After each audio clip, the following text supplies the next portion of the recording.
All right, so I've got everything put back together here on the trailer. Got the piece of steel welded in there. I think that was in there last time. Put the wood all back, got the new trailer lights on there. Everything's running good. The next thing that I'm gonna be doing is welding this thing, or not welding, but actually bolting it.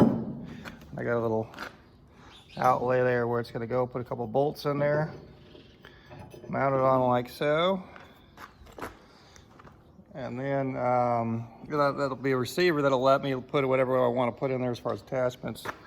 From there, I plan on putting something, actually not that one, get a smaller one here. Get this smaller one here. I'm gonna put in there. And then I found this piece of steel here that came off of one of my tractors that I'm not using.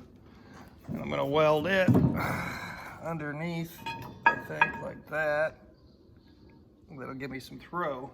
The idea is that the come along on a winch, if it's right here, then everything in the load is going to come and slam right into it, and it's going to be messy. So if I can move the winch further away, you know, and have a gap between the winch and the load, that might let the load fall and not land on the winch and make a mess out of it. That's the problem with putting everything right at the back here.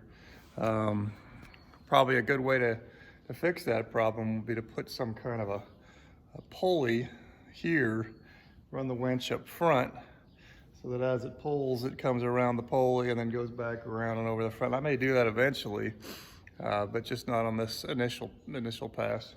The other thing I got here is this is a tailgate gizmo that I don't use anymore. And I gotta bang it a little bit, but I'm gonna be mounting it to the pole piece here.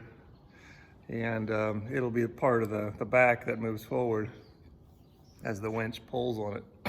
Now the big problem that I may have is I basically got an L shape like this, and it's gonna be pulled, and I can pull it from the bottom here, and then it's gonna wanna tip up. Or I could pull it from the center or above, and it may want to tip over. So how do you pull it and have it stay the same shape the whole way through? And that's kind of the trick. So eventually I'll probably have to put some guides and some angle iron guides in the side, and have the bottom part run in a channel lock, if you will, that would keep it from being able to buckle one way or the other. So I'm gonna get to work here, and we'll see how far we get.